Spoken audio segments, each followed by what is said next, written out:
Bonjour à tous, tout d'abord je vais me présenter, je suis le docteur Tachon, je suis spécialisé en risques infectieux. La formation d'aujourd'hui c'est une formation sur le vaccin Covid en particulier. Je n'ai pas la prétention en 20 minutes de faire un cours sur la vaccinologie, l'immunologie en total, hein. Ça va être quelque chose de très schématisé, c'est une base pour bien comprendre comment ça fonctionne. Donc on va reprendre certaines bases, etc. Et on va vous expliquer. Donc on va commencer. Tout d'abord la vaccination, ce qu'il faut bien comprendre malgré ce que beaucoup en disent, la vaccination c'est plutôt quelque chose de naturel. Si on prend un exemple, par exemple, si je vous donne du Doliprane, en vous donnant du Doliprane, votre corps ne synthétise pas de Doliprane, d'accord? Donc c'est quelque chose. Tandis que la vaccination, c'est différent. On va booster quelque chose que vous savez faire. C'est quelque chose que le corps sait faire. On le prépare en fait. Il faut remonter un peu plus pour expliquer la vaccination. On peut prendre par exemple en 1881 avec l'exemple de Pasteur. À l'époque, il y avait une grosse épidémie de ce qu'on appelait le charbon chez les moutons, qui tuait énormément. Aujourd'hui, on appelle ça le bacillus anthracis. Donc cette grosse épidémie, Pasteur l'avait étudiée et il avait fait une expérience simple qui avait rapport avec la vaccination. Alors, on peut le faire aussi avec les poules et le choléra, mais je dessine mieux les moutons en général. Donc on peut le faire simplement. Pasteur, ce qu'il avait vu, c'est que si on prenait du charbon, donc la maladie du charbon, d'accord, et qu'on l'injectait, alors ça c'est un mouton, voilà, qu'on l'injectait à des moutons, les moutons mourraient. Par contre, si vous laissiez vieillir un peu la souche de charbon, c'est-à-dire que vous l'atténuez, d'accord, aujourd'hui on fait encore ça, on appelle ça les vaccins atténués. Si vous atténuez légèrement la souche, qu'elle est moins virulente, et que vous l'injectez à des moutons, donc une souche atténuée, vous l'injectez à des moutons, les moutons survivent. Donc on voit que quand on atténue une maladie, on en survit, mais le plus important surtout, c'est que quand vous réinjectez quelques jours plus tard la souche virulente de charbon à ces mêmes moutons, les moutons survivent. Ils ne meurent pas. On a préparé votre corps. C'est ça la vaccination. On prépare votre corps avec quelque chose de potentiellement moins virulent, de façon à vous en protéger quand vous allez le rencontrer. La vaccination, même ceux qui sont contre, la pratiquent, puisque la vaccination, on peut la pratiquer par exemple avec la varicelle. Les parents aiment bien, quand un enfant a la varicelle, aller mettre leurs enfants avec, comme ça ils l'attrapent quand ils sont petits, ils ne la feront plus tard. La varicelle est une maladie grave quand on est adulte. Donc c'est la même préparation. Je prends un enfant malade, je l'expose à un enfant non malade, dans une période où c'est pas grave pour lui, il fait la maladie, et plus tard il est protégé. C'est ça en fait. Ça, c'est de la vaccination. Donc c'est le principe même de la vaccination, c'est préparer votre corps à faire quelque chose qu'il sait faire. C'est ça le principe. Donc quand on remonte plus dans nos années, vers les années 30, la vaccination s'est fortement répandue. Je rappelle que ce qui a vraiment changé la face de l'humanité dans le taux de survie, en 1940 on avait plutôt une tendance à vivre en moyenne jusqu'à 40 ans, et aujourd'hui c'est plutôt 80. Ce qui a changé, c'est l'hygiène, les vaccins et les antibiotiques. Donc la vaccination c'est beaucoup propagé dans les années 30. On est parti toujours sur ce principe. Pour vacciner, soit on utilise un virus vivant. Ça, c'est ce qu'on appelle les anciennes plateformes vaccinales. Vous avez entendu le nom plusieurs fois. Aujourd'hui, on utilise des nouvelles plateformes vaccinales, mais la chose est la même. Soit on prend un virus vivant, soit on prend le même virus, mais mort, en entier. Mais il est mort. Soit on prend une partie du virus, une unité, d'accord? On prend une partie du virus, un bout du virus. Ensuite, on en fait un vaccin. On vous l'injecte. Ça va vers des cellules qu'on appelle les cellules présentant l'antigène, d'accord? Des cellules dendritiques par exemple. Ces cellules le présentent et vous allez produire des anticorps et vous avez l'immunité. C'est très schématique, mais c'est comme ça que ça fonctionne. On vous prépare. Une fois que vous avez cette immunité, quand vous rencontrerez ce virus, vous ne ferez pas la maladie ou à bas bruit. Ça, c'est vraiment ce qu'on savait faire, c'est ce qu'on sait très bien faire, qu'on fait depuis plus de 90 ans. Ça a des avantages. Le virus vivant, par exemple, l'avantage, c'est qu'on va vous mettre un virus vivant atténué, le même principe que fait Pasteur. Le fait de vous mettre un virus atténué, ça mime la maladie, c'est-à-dire que c'est assez proche, on vous injecte quand même la maladie. C'est le cas, par exemple, du ROR, rougeole, oreillon, rubéole. L'avantage, c'est que c'est très immunogène. C'est-à-dire que vous allez avoir rapidement des anticorps et pour longtemps. Principe du ROR, vous êtes vacciné quand vous êtes petit vers les 18 mois et on ne vous revaccine jamais. Et vous restez protégé. Ça, c'est un avantage. L'avantage également, comme c'est immunogène, on ne met pas d'adjuvant. Il n'y a pas de nécessité. Ça marche plutôt bien, ce n'est pas la peine de booster. Donc il n'y a pas d'alu, tout ça, ça évite toutes les polémiques. Il n'y a pas de souci avec l'alu, qu'on soit clair. Mais ça évite les polémiques sur l'alu. Ça, c'est bien. Par contre, ça a des inconvénients, c'est qu'on ne peut pas le faire avec tous les virus et toutes les bactéries, ça ne fonctionne pas forcément, c'est dangereux, hein, on n'arrive pas forcément à les atténuer, ou on les atténue trop, donc ça ne marche pas toujours. Et puis surtout, ça a des contre-indications. On ne peut pas mettre un virus, par exemple, vivant, même atténué, chez une femme enceinte, chez un immunodéprimé, chez les enfants immunodéprimés. Donc on ne peut pas l'utiliser pour tous. Donc dans ces cas-là, on peut aussi avoir certains vaccins. Cette fois-ci, vous mettez le virus mort ou une partie du virus. C'est le cas, par exemple, de la grippe, ou de l'hépatite A, du HPV, etc. L'avantage de ces virus, c'est que forcément, c'est mort. Donc on ne vous injecte jamais la maladie. C'est pour ça que chaque année, je reviens vous expliquer la même chose, etc. Les gens qui sont vaccinés pour la grippe ne font pas la grippe à cause du vaccin. Jamais on ne vous injecte la grippe. On vous injecte une partie de la grippe, mais pas la grippe. Donc on ne peut pas faire une grippe post-vaccin. Ça, c'est l'avantage. Problème de ça, c'est que c'est forcément moins immunogène. C'est-à-dire que comme c'est mort ou que c'est une partie du virus, ça va faire moins vite des anticorps et pour moins longtemps. C'est un peu moins immunogène. Donc de temps en temps, il faut les booster. On les booste cette fois-ci avec des adjuvants. Et par exemple, on peut mettre de l'ALU, qui est un adjuvant. Ou alors, on en fait plus souvent. La grippe, il n'y a pas d'ALU à l'intérieur, je le explique aussi chaque année. Ça n'a aucun intérêt de le booster. De toute façon, il faut se repiquer chaque année. En gros, pour vous expliquer les adjuvants, ce sera fait. C'est-à-dire que si on veut être en année ici, et ici en efficacité, par exemple, c'est très schématique, un vaccin qui va être avec un virus vivant va tout de suite produire rapidement des anticorps, et ce pendant assez longtemps. Un vaccin plutôt mort, etc., sans adjuvant, va produire assez peu au départ, avec une couverture assez faible. Si vous le boostez un peu avec des adjuvants, ça remonte, et ça mime plutôt le vaccin. C'est le cas, par exemple, du DTP, où le DTP, comme il est boosté et qu'il y a des adjuvants, on le fait à 25, 45, 65, puis ensuite tous les 10 ans, 75, 85, 95. Si on ne mettait pas d'adjuvants, il faudrait le faire plus régulièrement, voire tous les 5 ans, etc. Le fait de pouvoir mettre des adjuvants, ça permet d'augmenter l'immunogénicité et surtout ça permet de baisser le nombre de rappels, de doses, etc. C'est ça le principe des adjuvants. Il n'y a pas de souci avec les adjuvants, mais ça vaut le coup de le préciser. Ça, ce sont donc les anciennes plateformes. Ces anciennes plateformes, elles ont beaucoup d'avantages, on les connaît, elles sont alsaciennes, etc.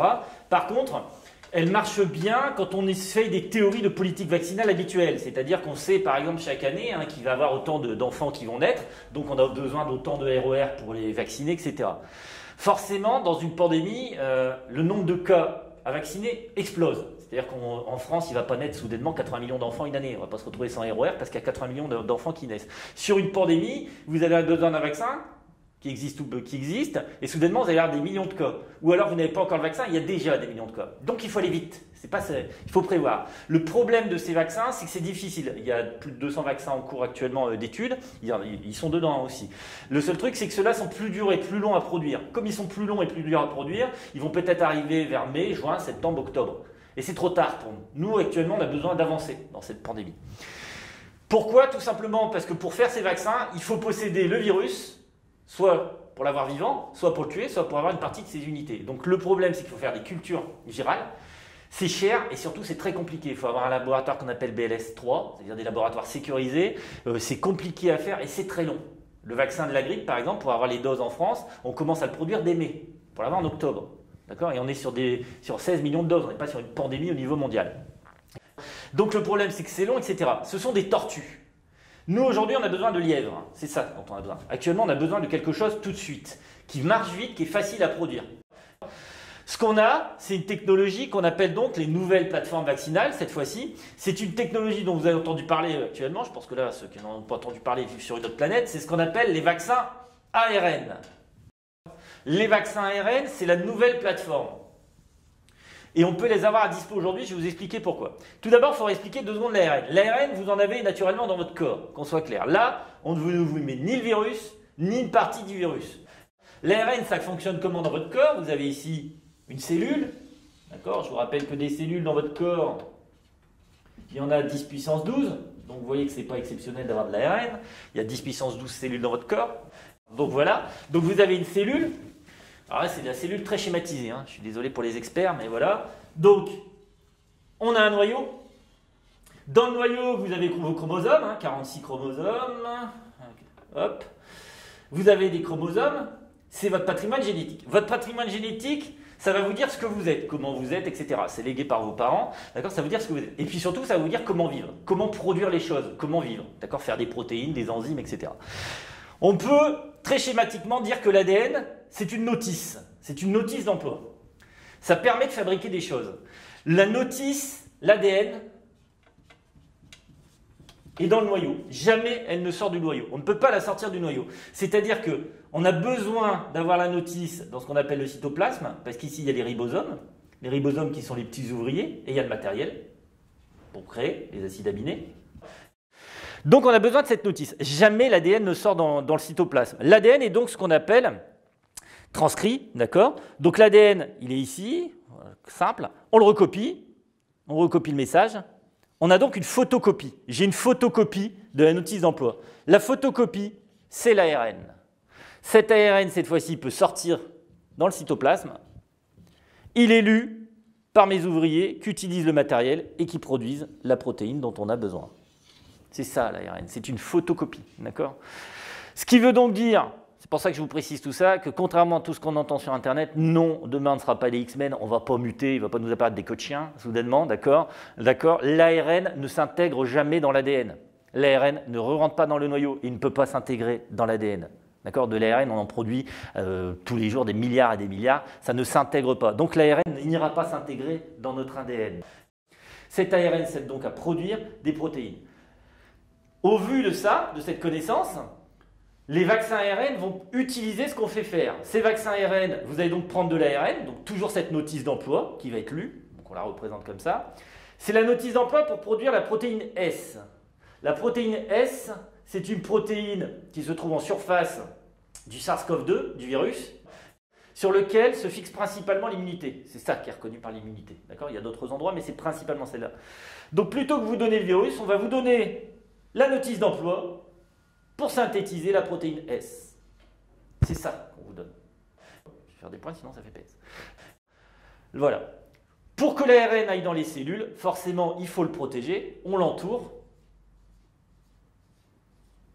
de nanoparticules lipidiques. Alors, nanoparticules, ça n'a rien à voir avec les transformers, c'est pas des nanobots ou des trucs comme ça. C'est des nanoparticules, des petites particules, tout simplement, le terme.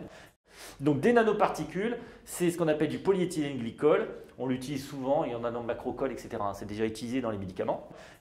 On l'entoure, on l'injecte, ça va aller vers les cellules, ça va distribuer dans les myocytes les cellules dendritiques, c'est-à-dire les cellules qui se trouvent au niveau de vol deltoïde, parce qu'on pique principalement sur le deltoïde. Ça va libérer l'ARN dans le cytoplasme, l'ARN va être lu et vous allez produire la protéine S. Une fois que cette protéine S va être produite, elle va être présentée par les cellules dendritiques et les macrophages, la même chose que tout à l'heure, d'accord, pour activer des lymphocytes T mémoire, des lymphocytes T cytotoxiques, des lymphocytes B mémoire, bref, l'immunité.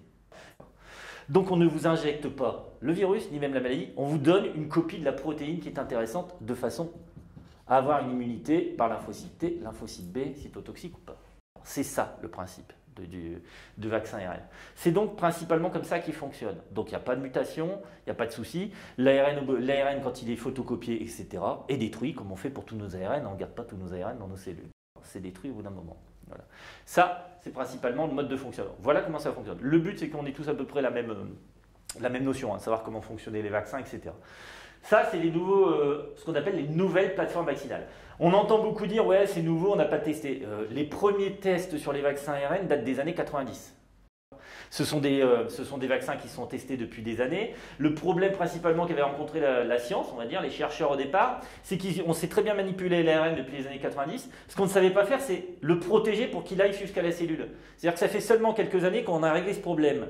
C'est-à-dire que si vous injectez de l'ARN directement dans votre sang, il va être détruit. Si vous l'injectez dans un truc trop compact, il ne va pas aller aux cellules. Donc c'est vraiment ça. La vraie innovation qu'on a retrouvée depuis quelques années, c'était principalement ça qui bloquait dans l'ARN. C'est qu'on n'avait pas ce système pour le truc. Mais l'ARN, ça date des années 90. Aujourd'hui, il y a plein de phase 3 sur l'ARN, sur des pathologies pour lesquelles il n'existe pas de vaccin. Il est clair qu'on n'allait pas créer des vaccins ARN pour le RER alors que ça existe et qu'on a l'habitude. Les gens ne l'auraient pas fait parce que par peur. C'est clair qu'on n'allait pas le faire pour la grippe, etc. C'était pas, voilà. Là, les vaccins ARN travaillent sur des maladies graves, la dengue, le palu, le Zika, qui tue des millions de personnes chaque année, pour lesquelles il n'y a pas de vaccin. C'est-à-dire 60 ans qu'on cherche dessus, on n'arrive pas à avoir de vaccin contre le palu, par exemple. C'est une piste plutôt prometteuse. C'est-à-dire que l'ARN, c'est plutôt une vision d'avenir. Surtout l'avantage de ça, et c'est pour ça que je vous ai dit tout à l'heure que c'était le lièvre, l'avantage de ça, c'est que vous ne manipulez pas de virus, donc vous n'êtes pas obligé d'avoir un labo BLS3. Il y a plus de labos qui peuvent les produire, ça se produit plus rapidement, très facilement. C'est ça l'avantage, c'est que ça se produit très rapidement.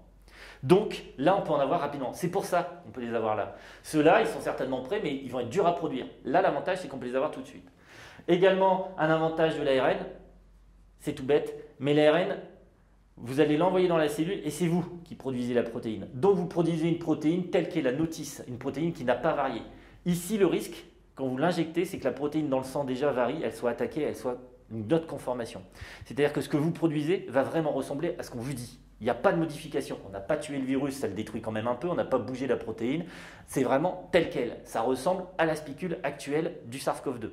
Et au pire, si un jour le SARS-CoV mutait sur sa spicule et que ça ne marche plus, il suffirait de modifier légèrement l'ARN, la notice d'emploi, pour reconstruire un autre meuble qui ressemble à autre chose. C'est ça, on a une notice d'emploi. On peut la varier rapidement. C'est ça, les avantages de l'ARN. Voilà, en gros. Ensuite, pour expliquer l'ARN, pour vous expliquer un peu ce vaccin, ce qu'il faut bien comprendre, c'est que ce vaccin a eu ce qu'on appelle une AMM, une autorisation de mise sur le marché, pardon. Donc l'autorisation de mise en place sur le marché, c'est pas un détail, elle est assez importante. Aujourd'hui, ces vaccins, Pfizer, Moderna, voire l'AstraZeneca, quand il sera arrivé, on verra plus, mais en gros, ces vaccins ont une AMM qui dit clairement ces vaccins servent à la prévention du Covid-19. Alors ça peut paraître anecdotique, mais ça veut tout dire. Le Covid-19, c'est la maladie. Le SARS-CoV-2, c'est le virus. C'est-à-dire que clairement, dès le départ, on sait que ces vaccins vont tuer la maladie, mais pas le virus. C'est la prévention du Covid. Le but de ces vaccins actuellement, c'est d'éviter d'avoir des Covid, la maladie, et d'avoir des Covid graves, compliqués. C'est ça le but de ces vaccins. À aucun moment, c'est de faire disparaître le virus. Le but, c'est de la protection individuelle. Telle qu'elle aujourd'hui, je le dis aujourd'hui, hein, peut-être que ça sera changé dans quelques trucs quand on les publie.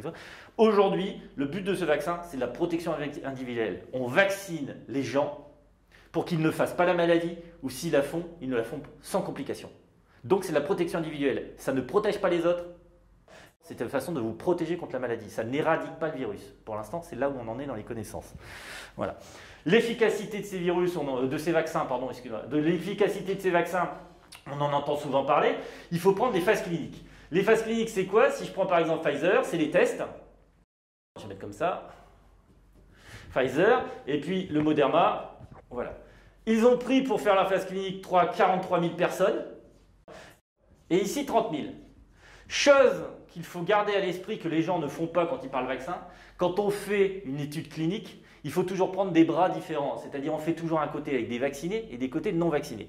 En France et un peu partout dans le monde, on a toujours cette manie de ne regarder que les vaccinés, ce qui se passe de mal chez les vaccinés. Mais dans toute étude, il faut toujours vérifier dans une population qu'on n'a pas vaccinée s'il ne se passe pas les mêmes choses. Et c'est ça qu'il faut faire. Donc, ça a été séparé en deux pour les deux. D'accord ? Ici, c'est ce qu'on appelle le placebo. Des gens qui ont reçu une intramusculaire, mais ce n'était pas le vaccin, c'était de l'eau, mais ils ne sont pas prévenus, c'est-à-dire qu'il n'y a pas ce côté psychologique, d'accord? Et ici, les vaccinés. Pareil ici, les placebos, et ici, les vaccinés. Quand vous regardez tout au long de l'étude, sur l'ensemble des gens, placebo et vaccinés, il y a eu 170 cas ici de Covid symptomatique. 170 personnes qui ont présenté un Covid symptomatique. Sur ces 170, j'en ai 162 chez les gens vaccinés, mais pas par le vaccin, avec le placebo par l'eau. Et j'en ai 8 chez les gens qui ont réellement reçu le vaccin Pfizer. Vous voyez la différence? Le taux de Covid est 20 fois inférieur. Alors je le redis, c'est peut-être un mauvais exemple, mais 20 fois ça paraît toujours un peu fou. Alors voilà, à chaque fois je redis la même chose, mais prenez votre salaire par exemple, multipliez-le par 20, et vous vous rendez compte que c'est déjà pas mal. Multiplié par 10, ça me semble pas mal, par 5, ça me semble pas mal. 20, c'est énorme. C'est-à-dire qu'aujourd'hui, si vous avez une épidémie, par exemple, dans une EHPAD avec 60 personnes, vous divisez par 20.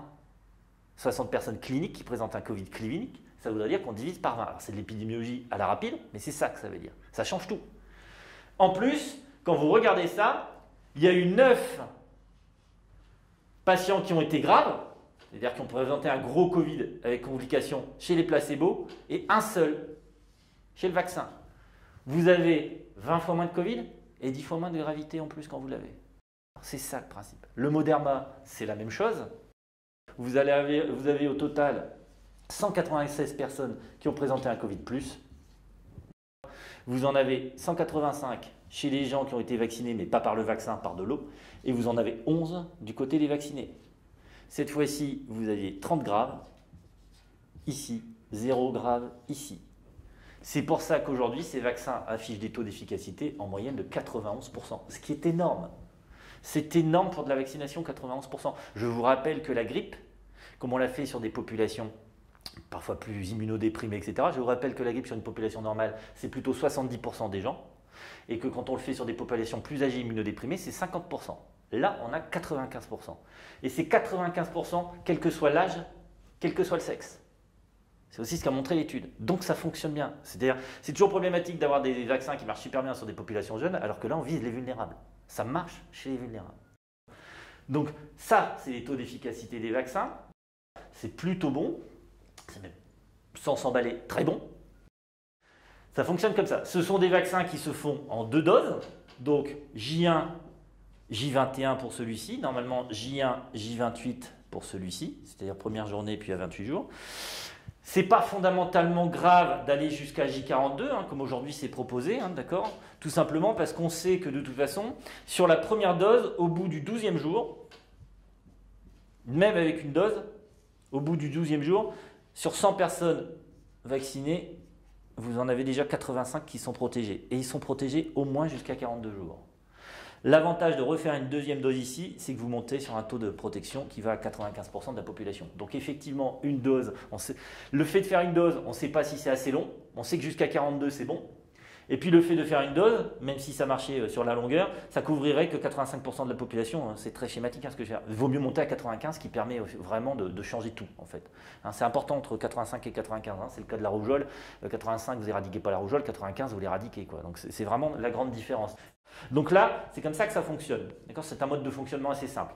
Pour ces 2 vaccins, c'est exactement les mêmes contre-indications, puisqu'il faut en parler. Les contre-indications, c'est principalement les gens qui ont fait des allergies graves, puisque c'est un des effets indésirables rencontrés qui est le plus important, c'est le risque d'allergie. Les gens qui ont déjà fait des allergies, qu'elles soient aux aliments ou médicamenteuses graves, donc c'est des chocs anaphylactiques, œdème de Coinck, etc., c'est-à-dire une répercussion soit au niveau des voies aériennes supérieures ou inférieures, soit au niveau digestif, d'accord, œdème de Coinck, donc qui serait traité par adrénaline. Donc ces gens-là, c'est une contre-indication formelle.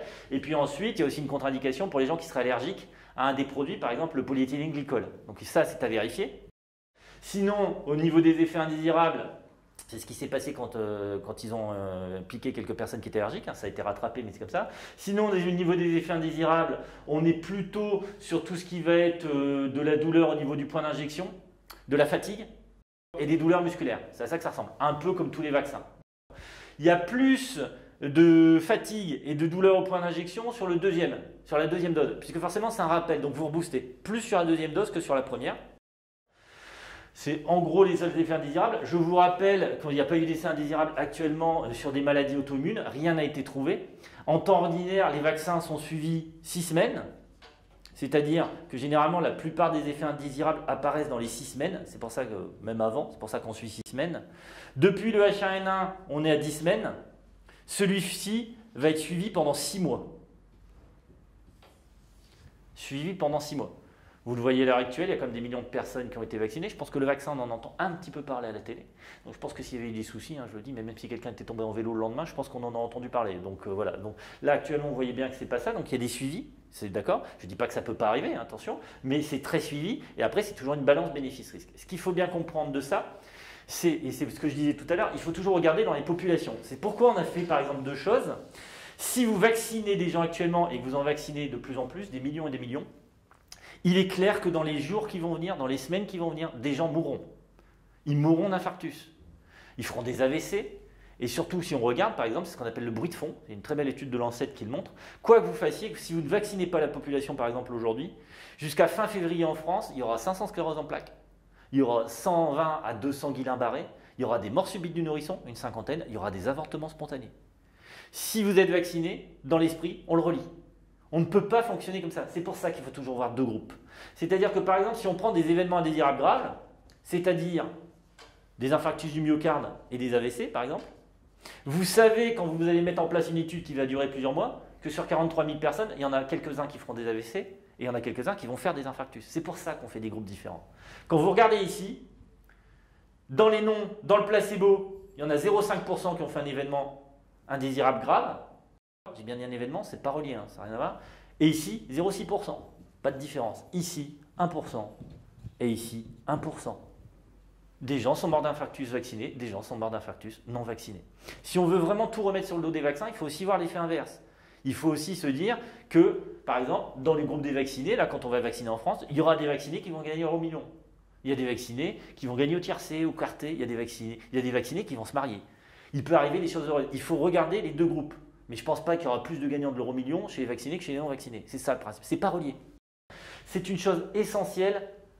D'accord, j'essaye pas de faire la morale, mais c'est une chose essentielle. Il faut comprendre les corrélations et les causalités en vaccinologie. La corrélation, c'est ce que j'ai observé. La causalité, c'est quand je l'aurai relié scientifiquement. Je vais prendre un exemple. Tous les enfants autistes ont bu de l'eau. Il y a une corrélation.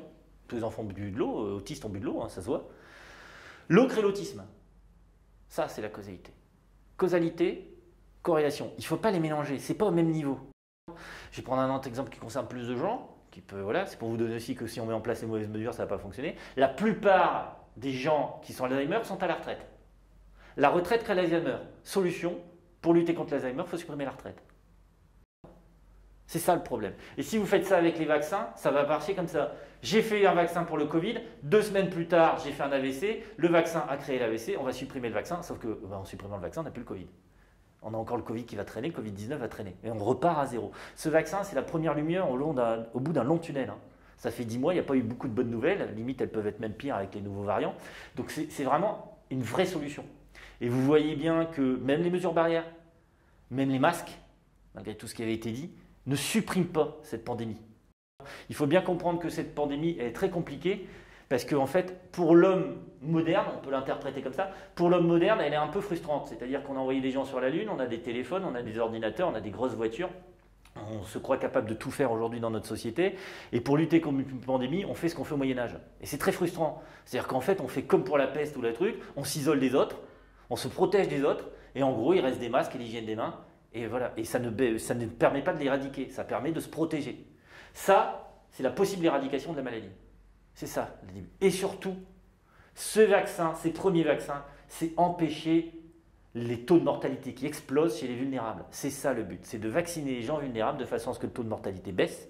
Moins il y a de morts, moins il y a d'hospi, plus les hôpitaux tournent, moins on est confinés, etc. etc. C'est ça le but. Mais c'est ça qu'il faut bien comprendre. Donc il ne faut pas, avec des raisonnements courts, se dire le vaccin ne fonctionne pas. Vous trouverez, hein, dans les semaines, il va en avoir, hein, des AVC, des scléroses en plaques. C'est comme ça va arriver, des Guillain-Barré, il y en aura. La question, c'est de savoir, est-ce qu'il y a plus de Guillain-Barré chez mes vaccinés ou est-ce qu'il y a plus de Guillain-Barré chez mes placebos? C'est ça la différence. Par exemple, si vous regardez les Guillain-Barré, ce qui est un très bon exemple, les Guillain-Barré, on sait qu'en moyenne, il y en a 40 cas pour 100 000, pour 1 million d'habitants, pardon. 40 cas pour 1 million d'habitants. Ça, c'est les Guillain-Barré.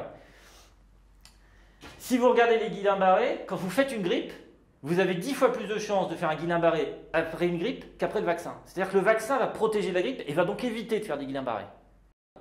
Le Guillain-Barré chez le vaccin, c'est 1,7 à 2 pour 1 million. La grippe, c'est quasiment 40. Donc on fait beaucoup plus de Guillain-Barré post-grippe. Donc c'est ça qu'il faut regarder. Oui, il y aura peut-être chez les vaccinés des gens qui font des Guillain-Barré, mais il n'y en a-t-il pas plus dans cette population? C'est ça la différence. Le Guillain-Barré, aujourd'hui, on le connaît. On sait que c'est dû principalement à Campylobacter, à des EBV, des CMV, etc. Donc vous en aurez, sur une population vaccinée, va sortir des Guillain-Barré. Est-ce qu'ils sont reliés? C'est ça. Donc c'est comme ça que ça fonctionne. Il faut bien comprendre ça. C'est un vaccin qui est donc très bon en point de vue d'efficacité, dont les effets indésirables actuellement sont plutôt bons, d'accord? On n'en trouve pas de grosses maladies auto-immunes. On peut surtout l'utiliser chez des immunodéprimés, c'est-à-dire que ce n'est pas une contre-indication, comme il n'est pas vivant, on peut l'utiliser chez des immunodéprimés. Le seul risque de l'utiliser, c'est pas un risque, mais le seul truc de l'utiliser chez un immunodéprimé, c'est qu'il risque peut-être de marcher moins bien, puisque vous êtes immunodéprimé, donc par logique, vous ferez peut-être moins d'anticorps, mais c'est pas interdit. On peut l'utiliser sur des maladies auto-immunes, c'est pas un souci, on peut l'utiliser chez des gens qui ont des maladies auto-immunes. Où actuellement on ne l'utilisera pas, c'est chez la femme qui est enceinte. Si elle n'a pas de facteur de risque, on ne va pas lui faire alors qu'elle est enceinte. Voilà, c'est ça. Chez les femmes qui allaitent, parce qu'il n'y a pas de données scientifiques aujourd'hui, ça n'a pas été étudié dans les 43 000, hein, c'était trop compliqué à faire. C'est une question de rapidité, donc pour l'instant on ne l'a pas fait. Donc on ne le fera pas chez la femme enceinte, ni chez la femme qui allaite. C'est ça principalement les grosses contre-indications. Il faut également regarder pour les gens qui ont des problèmes d'hémostase, parce que comme on pique dans le deltoïde, il faut toujours se méfier. C'est plutôt ça, et c'est en gros ça. Les patients qui ne le seront pas, ou les personnels qui ne le seront pas non plus, c'est pour les patients ou les personnels qui ont fait un Covid symptomatique, c'est-à-dire un Covid avec des vrais signes cliniques, dans les 3 mois. Si vous avez fait par exemple, ici on est mi-janvier, un Covid avec des symptômes début décembre, on ne vous vaccinera pas tout de suite. C'est pas que c'est une contre-indication, il n'y a pas de souci. Hein. C'est juste que comme on estime que vous êtes protégé par votre immunité naturelle, il n'y a aucun intérêt à vous repiquer aujourd'hui. D'accord? On vous piquera au bout de 3 mois. Et si on a des publics qui sont en train de sortir là sur l'immunité naturelle et on voit que l'immunité naturelle est plus efficace, peut-être 6, 7, 8 mois, on pourra certainement peut-être plutôt dire aux gens, bah, vous êtes au moins protégé 6 mois, vaccinez-vous dans 6 mois. Ça permet de mieux gérer les doses, ça permet plein de choses. Mais ce n'est pas un problème. C'est-à-dire que si on pique quelqu'un qui a eu fait le Covid il y a un mois et qu'on s'en rend compte, ce n'est pas une contre-indication. C'est une question d'utilisation. Voilà pour le vaccin. Que dire de plus? Pas grand-chose, parce qu'honnêtement, je ne vais pas vous faire des polémiques ni rien. Il fonctionne. On est déjà à des millions de vaccinés dans le monde. Il marche bien. Il est plutôt, on l'espère, très efficace. On sait actuellement sur les nouveaux variants, alors on ne dit pas nouvelle souche, on dit nouveaux variants, sur le variant anglais, il fonctionne. Ça, on le sait aujourd'hui. Donc ce vaccin couvre le variant anglais, ce variant qui est plus contagieux. Le variant sud-africain, c'est en étude. À l'heure actuelle, hein, il faudra, vous regarderez la date de la vidéo, c'est en étude, peut-être que dans une semaine on saura si ça marche ou pas, mais de toute façon, clairement, même si ça ne fonctionnait pas, il faut se vacciner, puisque ça voudrait dire qu'il y a plusieurs variants. Donc les gens qui seraient donc, qui auraient fait un Covid avec l'ancien variant peuvent en refaire avec le nouveau. Donc de toute façon, il faut toujours se couvrir. Il faudra toujours se couvrir, ça va tourner, ça va tourner. Donc voilà, mais pour l'instant, je ne dis pas que ça ne marche pas, je dis que c'est en étude à l'heure actuelle. Comme je vous l'avais donc dit, c'est la prévention du Covid-19. Là, ça, je vais essayer de l'expliquer. Ce qui veut donc dire qu'actuellement, même les gens vaccinés, actuellement, quand vous serez vacciné, vous continuerez à porter un masque, vous continuerez à faire les mesures barrières. Ça, pour l'instant, c'est comme ça. Pourquoi? Parce que je vous l'ai dit, ça prévient le Covid-19, ça prévient la maladie, mais actuellement, ces vaccins, on ne sait pas s'ils éradiquent le portage au niveau des voies aériennes supérieures. C'est-à-dire qu'on peut être vacciné, on ne fera pas la maladie, mais on peut posséder le virus au niveau des voies aériennes supérieures et donc contaminer les autres. On peut rester contaminante en étant vaccinant. Pour schématiser un peu, on peut expliquer très schématiquement comme ça. Hein, c'est un humain, alors ça, par contre, je suis très mauvais, les moutons, c'est ma spécialité. Mais voilà, donc un humain, c'est un peu comme ça. On peut schématiser qu'au niveau des voies aériennes supérieures, et c'est pour ça qu'on va vous le chercher dans le nez avec une PCR, vous avez du SARS-CoV-2. C'est ce qui ferait, on va dire, la contamination ou les asymptômes, ou les très faibles, les rhinites, les choses comme ça, des maladies très faibles. Et par contre, vous avez également du SARS-CoV au niveau des poumons. Et c'est plus ça qui va faire la maladie, c'est-à-dire l'impact sur le parenchyme pulmonaire, d'accord, le poumon. Ce vaccin, on sait clairement qu'il a un impact sur ça. C'est-à-dire qu'il éradique la maladie Covid ou les formes graves de Covid en baissant la charge virale au niveau pulmonaire, etc. On n'en retrouve pas dans le poumon. Par contre, les études, c'est pas qu'elles ne l'ont pas montré, c'est qu'elles n'ont pas été chercher ça, c'est pas ce qu'on leur a demandé. Les études qu'on fait, les essais cliniques qu'ont fait Pfizer et qu'ont fait Moderna, on leur a demandé quelque chose pour éviter le Covid. On ne leur a pas demandé quelque chose pour tuer le SARS-CoV-2. Donc, dans ces études, on ne sait pas actuellement si vous ne continuez pas à porter du virus au niveau des voies aériennes supérieures, ce qui fait que vous n'avez donc pas le Covid ou une forme très faible. Par contre, vous restez contaminant. Pour vous donner un exemple, Pfizer, lui, si vous voulez trouver des asymptomatiques, c'est un peu le but, c'est-à-dire est-ce qu'il y a des gens vaccinés qui ne présentent aucun signe, but du vaccin, mais qui portent le virus au niveau du nez, il fallait aller les chercher très régulièrement avec une PCR, c'est-à-dire vous ne le saviez pas. Lui, Pfizer n'a pas fait ça. Dans son étude, il n'a fait des RT-PCR, donc des prélèvements au niveau nasal, comme vous faites en ville quand vous avez un doute. Il n'a fait que des RT-PCR qu'aux gens qui avaient des signes cliniques. Il ne l'a pas fait à tout le monde, il n'a pas fait les 43 000 personnes régulièrement. Il l'a fait qu'aux gens qui avaient des signes cliniques. C'est pour ça qu'on vous dit il y a 170 personnes qui ont présenté la maladie. Et ça, on peut vous le dire parce qu'ils avaient des signes cliniques. 162 du côté des gens avec le placebo, qui n'ont rien eu. Et du côté, 8 du côté des gens vaccinés, qui ont eu le produit. Ça, on le sait. Donc eux, par principe, ils ne peuvent pas vous dire si dans leur étude, des gens n'avaient pas de signes, mais étaient porteurs.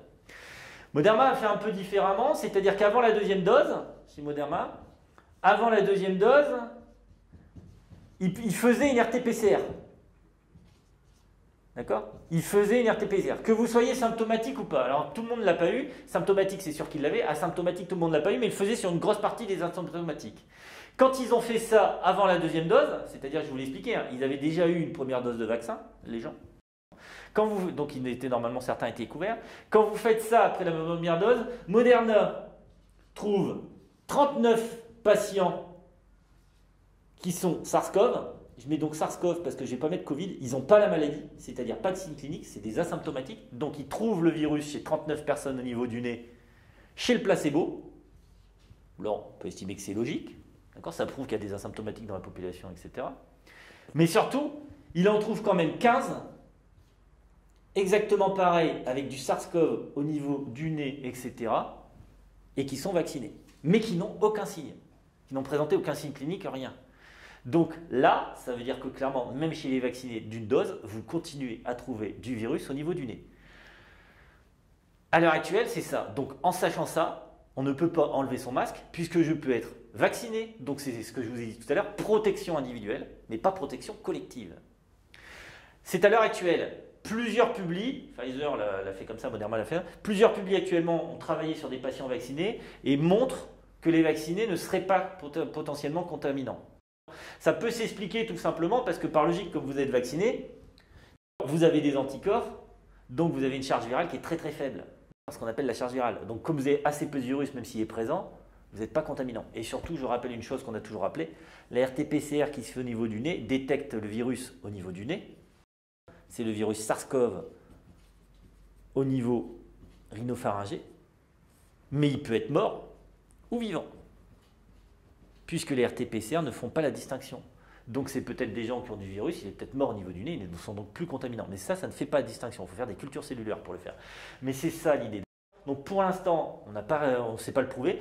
L'extrême plus de ce vaccin qui est déjà très bon, il couvre déjà bien, il empêche les Covid graves, il empêche principalement les complications, mais l'extrême bonne nouvelle, ça serait qu'en plus, ça couvre la contamination, quoi. Ça serait la cerise sur le gâteau, c'était pas ce qui lui était demandé, mais clairement, ça serait effectivement très intéressant. C'est pour ça qu'aujourd'hui, vous comprenez bien que on vaccine les plus vulnérables. On ne vaccine pas toute la population. Vacciner quelqu'un de 22 ans aurait plutôt un intérêt de couper le virus, c'est-à-dire on va essayer de couvrir toute la population mondiale avec du vaccin de façon à ce que le virus meure.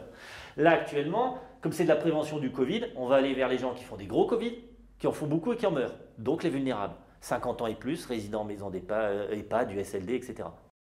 Actuellement, clairement, n'est pas prioritaire la personne de 22 ans sans aucune comorbidité. Voilà. Parce qu'elle va se vacciner contre quelque chose qui, la plupart du temps, je rappelle que le taux de décès en général dans la population du Covid actuellement est entre 0,5 et 1,5%, et que chez les plus de 70 ans, il est à 14. Et chez les vulnérables, plus de 10. C'est ça la différence. Donc pour l'instant, comme on n'est pas en train de chercher l'éradication du SARS-CoV, mais plutôt l'éradication de la maladie et de ses complications, c'est un virus qui fonctionne comme ça. En attendant, on continue à porter des masques, on fait des mesures barrières, c'est-à-dire que même s'il y a des vaccinés dans un service, ils continuent à faire exactement la même chose.